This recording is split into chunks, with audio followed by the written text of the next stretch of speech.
In this video, we're going to look at Polyplex, which is this new sort of drum machine and one-shot sample trigger from Native Instruments.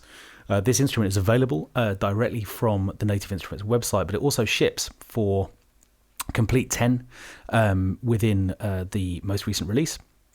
So it's available both to the full version of Reactor and for the Reactor player.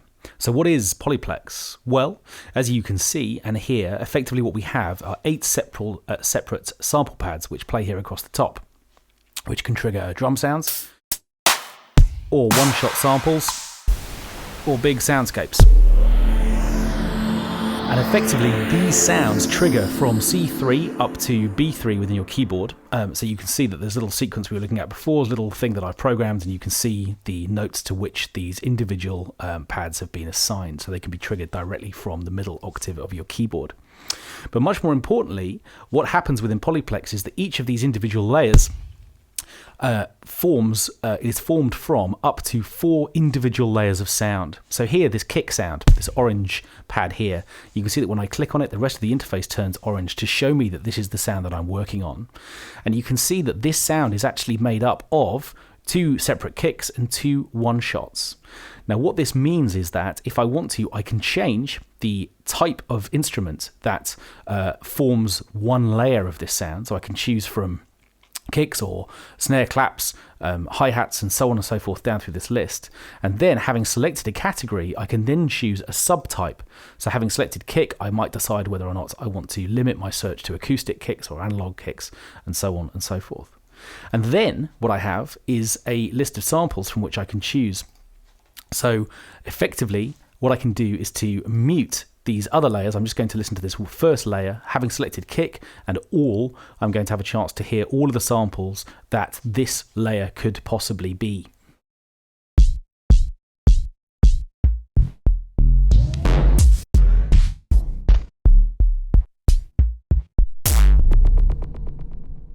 So there are lots of choices available to me, and as you can see in the EQ pane, which we are here at the end, I can then make changes to various aspects of the tone.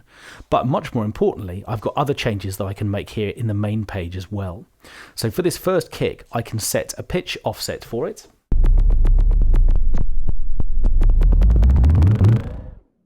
I can decide where its start point is going to be, right at the beginning of the sound for a nice punchy sound, or further in for a more muted one.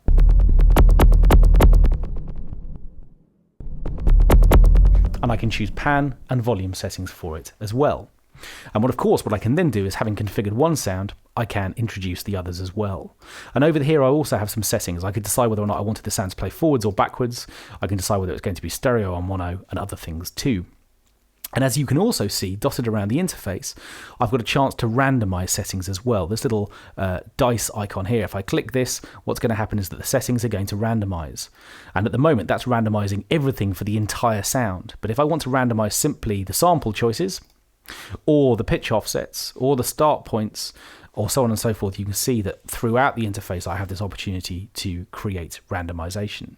And if I like one layer, and I want to protect it from randomization, I can lock it to ensure that that one won't change as I randomize other parameters. So that gives you a chance to see that within the main window, I can set up individual layers for each pad. And of course, these are completely independent for each pad. So any settings I make in here have nothing to do with the other pads. This is just this 5th pad for now.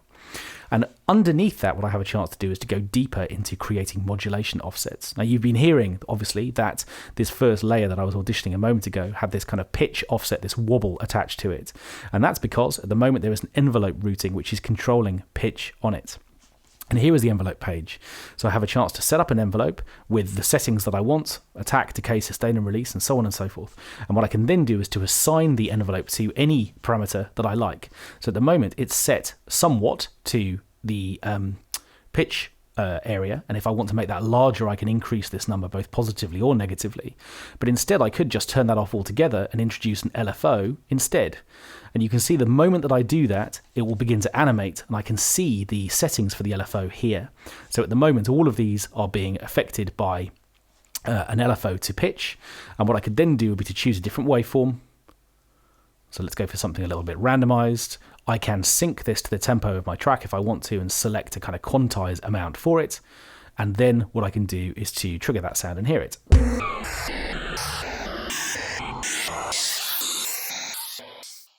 So there's the pitch now being affected dramatically by an LFO. So you can see that I can combine these. I could use an LFO and an envelope and velocity to control pitch if I wanted to. And so now I've got multiple modulations all being carried out on one sound, or I can switch them off if I don't want them anymore. What I've also have a chance to do is to create envelope shaping for this sound. So I can choose an attack time and a decay time. And for this sound here, that might be quite useful. I've got this long release tail at the moment, and I could pull these all back so that the sound is much punchier and probably a bit more like a kick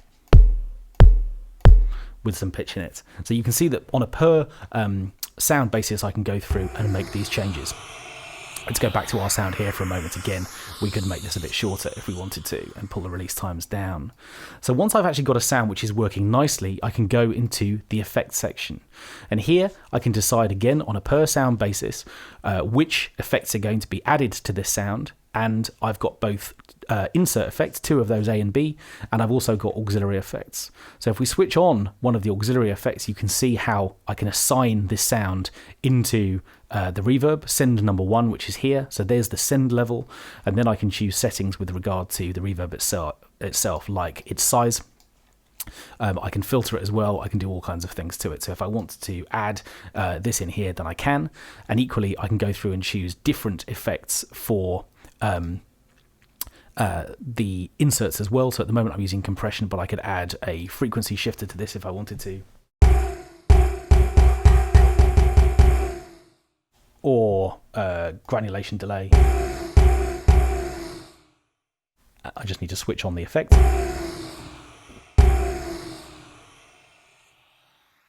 And you can hear that we're getting some grains now.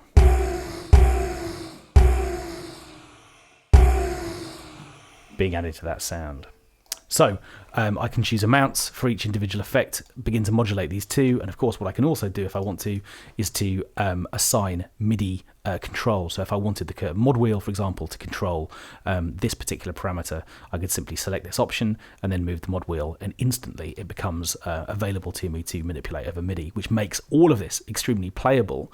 If you've got a controller with multiple control sources, then of course you can grab loads of aspects of Polyplex and get busy with them in terms of actually manipulating sounds that way.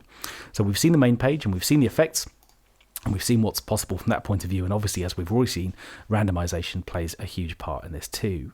And as well, Polyplex comes with lots of presets, which are organized into kits or into one-shots. And there are some templates here as well for you to begin creating ensembles of your own, or snapshots of your own. So to give you a sense of what else is available here, let's just go through some of these individual sounds and run this loop through different presets.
So you can see that there are lots of sounds on board, and obviously the customization of those, as we've seen, is really friendly, really intuitive, and Polyplex is definitely a really nice way to work on beat programming or individual one-shot sample triggering.